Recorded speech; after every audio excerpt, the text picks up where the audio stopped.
Assalamualaikum warahmatullahi wabarakatuh. Selamat pagi. Apa kabar anak-anak Bu Guru yang hebat? Berjumpa lagi dengan Bu Guru, yaitu Bu Purwanti ya.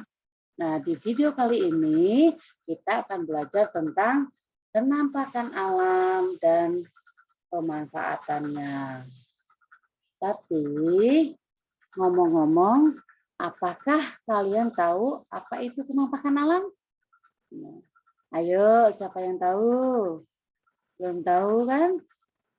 Baik, tidak apa-apa. Mari kita belajar bersama. Nah, buka buku kalian. Tema 3, subtema 1. Tema 3, peduli terhadap makhluk hidup. Subtema 1, hewan dan tumbuhan di lingkungan rumahku. Muatan pelajaran ilmu pengetahuan sosial. Nah, ayo kita mulai belajar ya Naya. Nah, penampakan alam dan pemanfaatannya. Penampakan alam adalah segala sesuatu di alam yang merupakan hasil dari peristiwa alam. Nah, hasil dari peristiwa alam, contohnya peristiwa alam itu ada gempa bumi, ada gunung meletus, ada tsunami dan lain-lain. Itu namanya peristiwa alam ya. Nah, Indonesia memiliki berbagai bentuk penampakan alam ya. Bentuk penampakan alam itu permukaan bumi kita terdiri atas daratan dan perairan. Nah, penampakan alam yang dapat kita lihat adalah yang ada di permukaan bumi. Nah, Indonesia memiliki berbagai bentuk penampakan alam tadi ya Naya. Indonesia memiliki berbagai bentuk penampakan alam dari daratan hingga perairan. Nah, penampakan alam itu terbagi menjadi dua, penampakan alam perairan dan penampakan alam daratan. Ya, ingat, penampakan alam terbagi menjadi dua, penampakan perairan dan penampakan daratan. Nah, di bagian daratan itu terdapat berbagai macam bentang alam. Nah, bentangan alam itu antara lain ada gunung, pegunungan, sungai, danau, dataran rendah, dataran tinggi, dan pantai. Itu bentangan alam ya, bentangan alam daratan. Nah, sedangkan bentangan alam di bagian perairan itu bisa berupa selat, bisa berupa laut dan samudra. Secara umum, pemanfaatan atau secara umum manfaat penampakan alam adalah, ayo kita mulai belajar lagi ya Nanya, simak baik-baik. Nah, penampakan alam, wilayah, daratan, dan perairan. Nah, apa saja penampakan alam yang ada di Indonesia? Ayo kita simak kembali ya Raya. Apa saja penampakan alam yang ada di Indonesia? Dataran tinggi. Nah, dataran tinggi adalah permukaan bumi yang berupa dataran yang luas yang berada pada ketinggian 200 sampai 600 meter di atas permukaan laut. Itu namanya dataran tinggi. Ini dataran, ini gambar dataran tinggi, contoh gambar dataran tinggi Dieng yang berada di Jawa Tengah ya. Nah, dataran tinggi itu sangat cocok dimanfaatkan sebagai lahan perkebunan, peternakan, dan tempat wisata. Karena tinggalnya di dataran tinggi, penduduknya biasanya memiliki mata pencaharian sebagai petani atau peternak. Nah, hasil dari peternakan dataran rendah ya, contoh hewan ternak. Contoh hewan ternaknya itu di situ itu ada apa yo, gambar itik ya Nak ya, gambar itik. Ayam. Nah, hasil peternakan dataran rendah itu ada ayam, itik atau bebek, terus ada sapi. Terus hasil air tawarnya yaitu ada ikan lele, terus itu ada ikan mas, terus ada gurame juga ya Nak ya. Itu contoh ikan air tawar yang dapat dibudidayakan di daerah dataran rendah, hasil peternakan di daerah dataran rendah. Nah, lanjut. Itu tadi pantai ya Nak ya, pantai. Ibu ulangi lagi, ada dataran tinggi. Dataran tinggi itu apa? Dataran tinggi adalah permukaan bumi yang berupa dataran yang luas dan berada pada ketinggian 200 sampai 200 meter di atas permukaan bumi. Ini dataran tinggi sangat cocok dimanfaatkan sebagai lahan perkebunan, peternakan, tempat wisata, dan karena tinggalnya di daerah dataran tinggi, penduduknya biasanya memiliki mata pencaharian sebagai petani atau peternak ya. Lanjut. Nah, dataran rendah. Dataran rendah adalah permukaan bumi berupa dataran yang luas dan berada pada ketinggian 0 sampai 200 meter di atas permukaan laut. Nah, dataran rendah banyak dimanfaatkan untuk berbagai bidang seperti pertanian, perkebunan, peternakan, perumahan, dan industri. Nah, contoh hasil pertanian dataran rendah itu ada contoh padi. Padi itu termasuk pertanian dataran rendah, ya.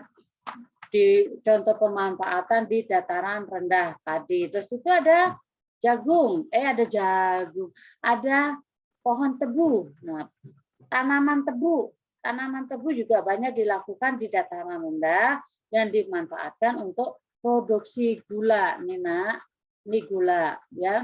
Ini gula. Gula asalnya dari mana? Dari tanaman tebu ya. Itu pemanfaatan di dataran rendah tanaman tebu untuk produksi gula. Nah, ini apa ini?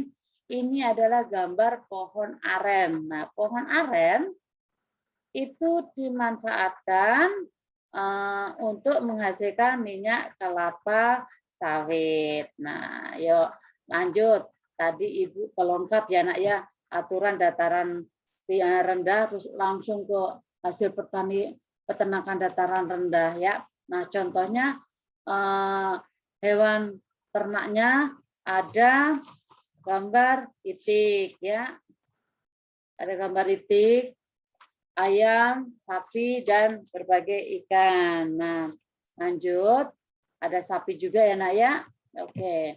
Yang ketiga itu pantai.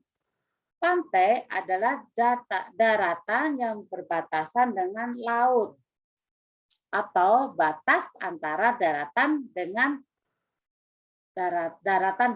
laut. Jadi ya, bisa daratan yang berbatasan dengan laut atau batas antara laut dengan daratan. Nah, daerah pantai umumnya landai dan berpasir. Nah, mata pencaharian penduduk di dataran pantai itu contohnya ada nelayan, peternakan ikan, petani kelapa, petani garam, dan penjaga pantai. Nah, berikut contoh pemanfaatan pantai ya.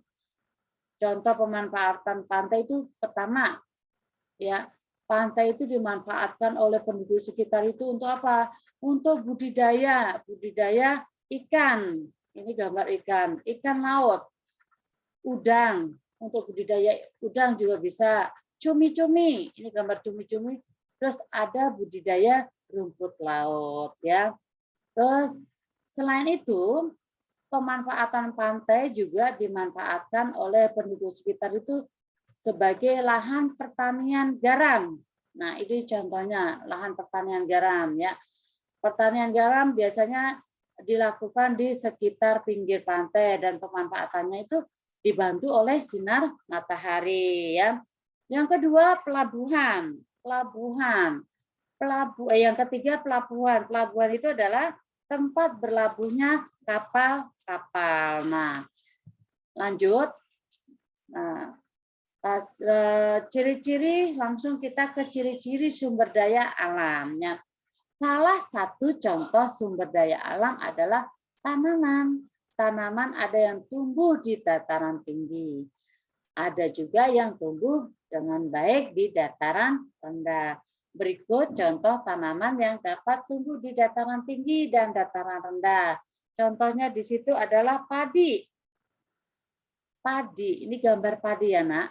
Padi, tanaman padi dapat tumbuh di dataran tinggi dan rendah di daerah yang beriklim tropis. Ya, nah tanahnya yang cocok untuk tanaman padi adalah tanah yang mengandung banyak humus, dan tanaman padi itu harus pengairannya yang cukup, harus banyak air ya. Pada awal masa tanaman padi harus digenangin air. Nih, ini awal dari penanaman padi itu harus digenangin air. Nah, tanaman padi harus ditanam di lahan terbuka. Karena apa, Nak? Karena membutuhkan matahari yang cukup banyak. Padi juga dapat ditanam di tanah yang miring. Ya, padi juga bisa ditanam di tanah yang miring atau lereng. Nah, tanaman padi harus di lahan terbuka. Ibu ulang lagi ya, membutuhkan cahaya matahari yang cukup. Padi juga dapat ditanam di tanah yang miring atau lereng. Nah, sawah yang bertingkat yang terdapat di lereng disebut sengkedan atau terasering. Biasa disebut terasering atau sekedan. Apa itu sekedan? Sekedan adalah sawah yang bertingkat yang terdapat di lereng. Ya, Nak ya. Lanjut ke ciri-ciri sumber daya alam. Yang kedua itu tanaman teh. Nah, kamu pasti tahu kalau kamu pergi ke daerah puncak, kanan kirinya itu kamu pasti melihat kanan, sebelah kanan itu ada tanaman, sebelah kiri juga ada tanaman. Tanaman apa itu ya? Tanaman teh ya. Tanaman teh tumbuh di daerah tropis dan subtropis dengan curah hujan yang cukup tinggi. Nah, tanah yang cocok untuk tanaman teh adalah tanah yang mengandung humus. Nah, berbeda dengan padi. Kalau teh tidak memerlukan banyak air saat awal tanam. Semakin tinggi daerah penanaman teh, semakin tinggi pula kualitas teh yang dihasilkan. Nah, teh biasanya ditanam di lereng, gunung, atau perbukitan. Ya, Nak ya. Nah, oke. Sampai di sini pembelajaran hari ini. Ya, Nak ya. Jangan lupa jaga kesehatan. Nah, terus mudah-mudahan kalian mengerti ya, Nak ya. Sampai ketemu di video selanjutnya. Jangan lupa jaga kesehatan, ikuti protokol Kota Depok, dan tetap semangat. Wassalamualaikum warahmatullahi wabarakatuh.